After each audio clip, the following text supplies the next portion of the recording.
आज हम स्टार्ट करेंगे basic electrical and electronics engineering का यूनिट नंबर 1। इसमें हम पहला टॉपिक जो पढ़ने जा रहे हैं वो है ओम्स लॉ। ओम्स लॉ हम पढ़ेंगे, ठीक है। ये हमारा फर्स्ट टॉपिक है। इन्हीं टॉपिक्स के कंटिन्यूएशन में हम पढ़ेंगे KVL and KCL, Kirchhoff's current law. इसके बाद हम स्टार्ट करेंगे methods to solve DC circuit, जैसे कि नोड एनालिसिस पढ़ेंगे। और आने वाले वीडियोस में हम पढ़ेंगे सुपरपोजिशन थ्योरम, और हम पढ़ेंगे लूप एनालिसिस और मैश एनालिसिस। का दूसरा नाम क्या है? Mesh analysis. और पढ़ेंगे हम थेवेनिन्स थ्योरम,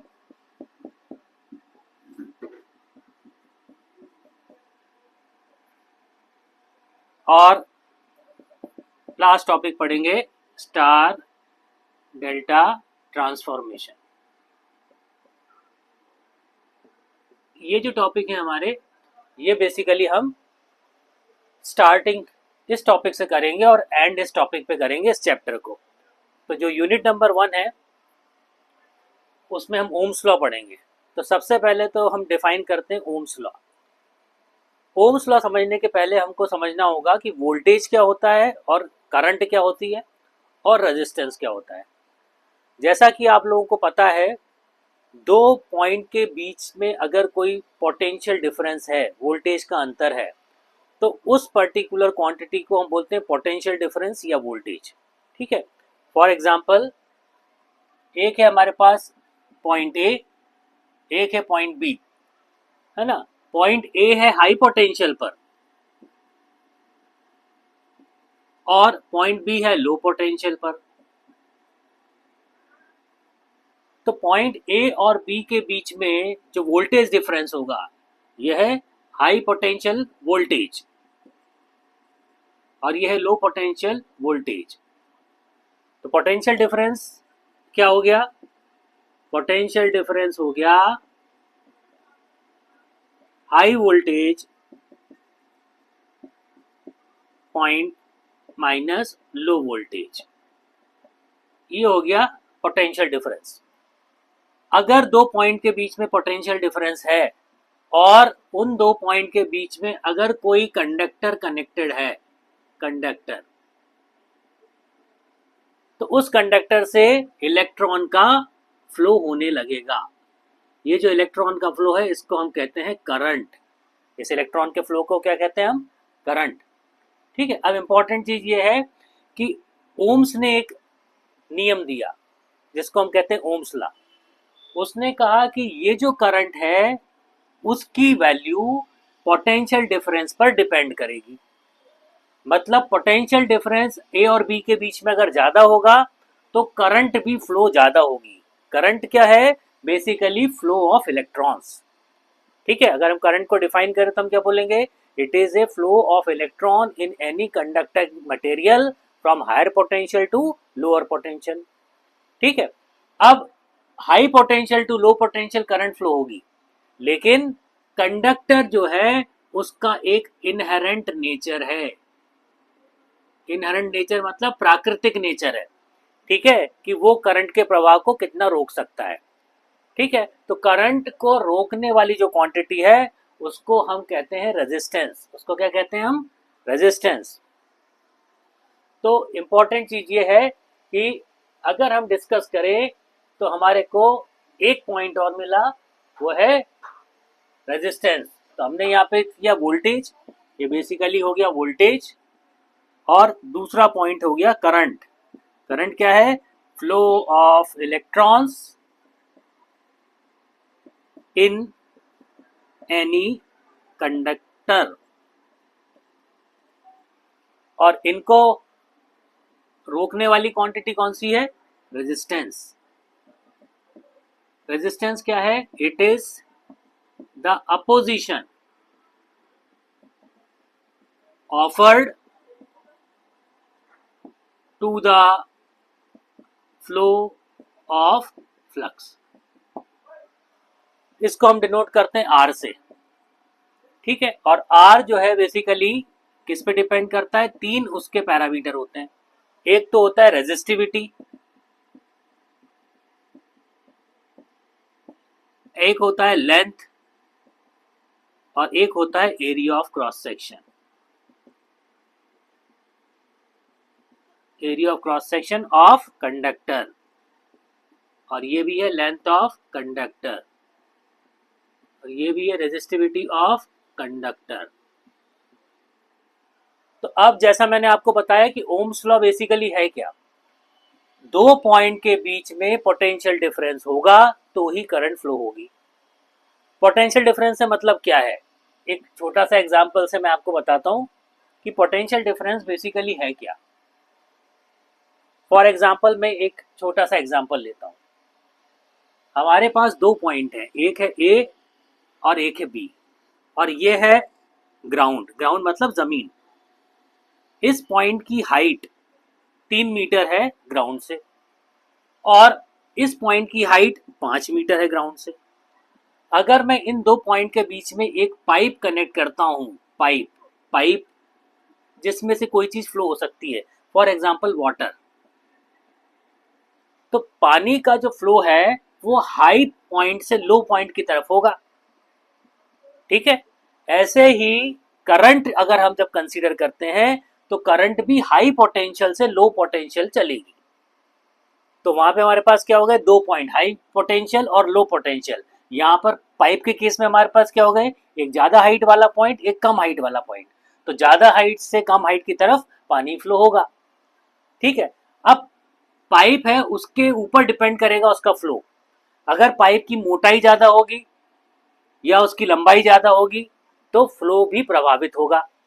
इसी प्रकार जब हम करंट के फ्लो की बात कर रहे हैं तो किसी भी कंडक्टर में, कंडक्टर है हमारे पास, ये कंडक्टर है, कंडक्टर किसी मटेरियल का बना हुआ है, कोई भी एक मटेरियल है। फॉर एग्जांपल कॉपर है, कॉपर सबसे अच्छा मटेरियल होता है। तो कॉपर की एक कुछ लंबाई है, इसको बोलेंगे लेंथ, और उसका कुछ एरिया ऑफ क्रॉस सेक्शन है, जनरली सर्कुलर होता है। और क्योंकि कॉपर नेचुरली पाया जाता है तो उसका एक मॉलिक्यूलर स्ट्रक्चर है। मॉलिक्यूलर स्ट्रक्चर है, मॉलिक्यूलर स्ट्रक्चर क्या है? नेचर ने बनाया उसका।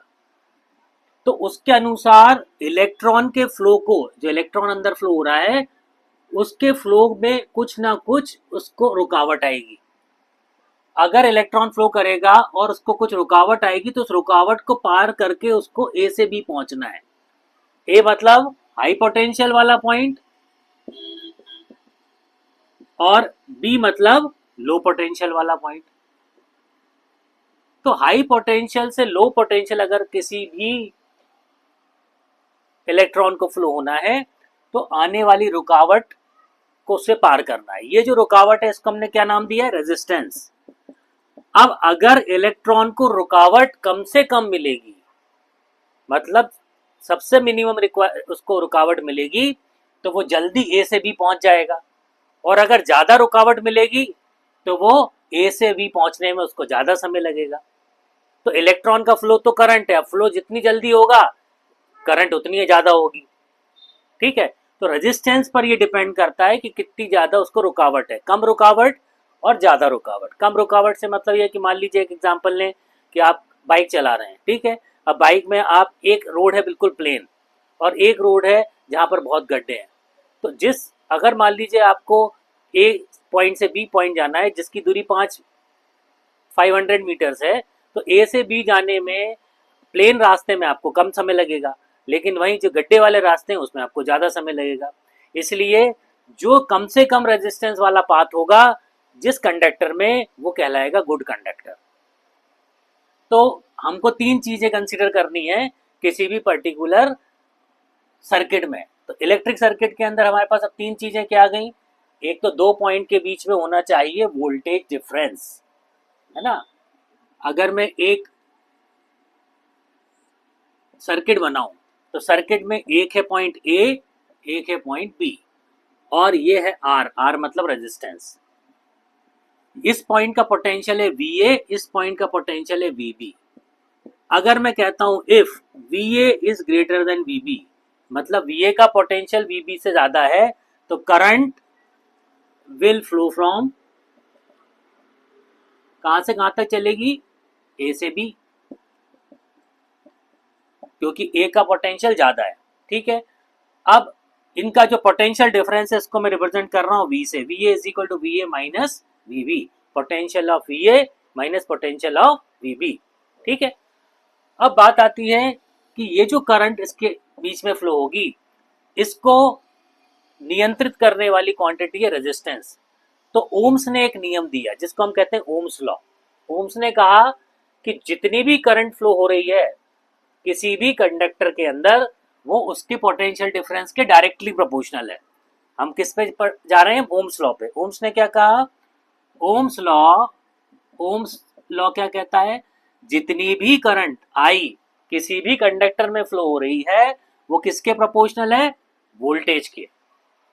ठीक है, अगर वोल्टेज ज्यादा होगा तो करंट भी ज्यादा फ्लो होगी। वोल्टेज डिफरेंस ज्यादा होना चाहिए, अगर ये ज्यादा होगा तो ये भी ज्यादा फ्लो होगी। यहां पर इसका मतलब V एक हो गया इंडिपेंडेंट क्वांटिटी,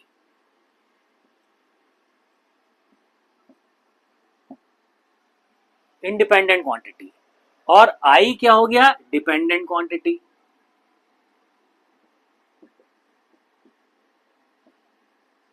डिपेंडेंट का मतलब है कि I तभी बढ़ेगा जब V बढ़ेगा। तो इस प्रोपोर्शनैलिटी को जब हमने रिप्लेस किया तो ओम्स ने कहा इस प्रोपोर्शनैलिटी को रिप्लेस करेंगे हम किससे, रेजिस्टेंस से, क्योंकि करंट की जो मात्रा है वो किस पे डिपेंड करेगी, रास्ते पे भी डिपेंड करेगी। अगर रास्ता ज्यादा दिक्कत वाला होगा, अपोजिशन ज्यादा होगा, तो करंट की मात्रा कम होगी। तो इस प्रोपोर्शनैलिटी को हमने रिप्लेस कर दिया R से। तो यहां से हमारे पास एक फॉर्मूला बना V is equal to I into R। ये फॉर्मूला कहलाता है ओम्स लॉ का फॉर्मूला। और इसका मतलब V क्या है, इन दोनों पॉइंट के बीच का potential difference. V means V is equal to VA minus VB, ये लिखा हुआ है। ठीक है, तो जब भी हम कोई ओम्स लॉ लगाएंगे एक दो पॉइंट के बीच में, तो हमको उनका पोटेंशियल डिफरेंस देखना है। तो potential difference will be equal to I into R। ठीक है, फॉर एग्जाम्पल मैं एक सर्किट लेता हूं, ठीक है, और उस सर्किट में हम इसी चीज को इंप्लीमेंट करते हैं। ठीक,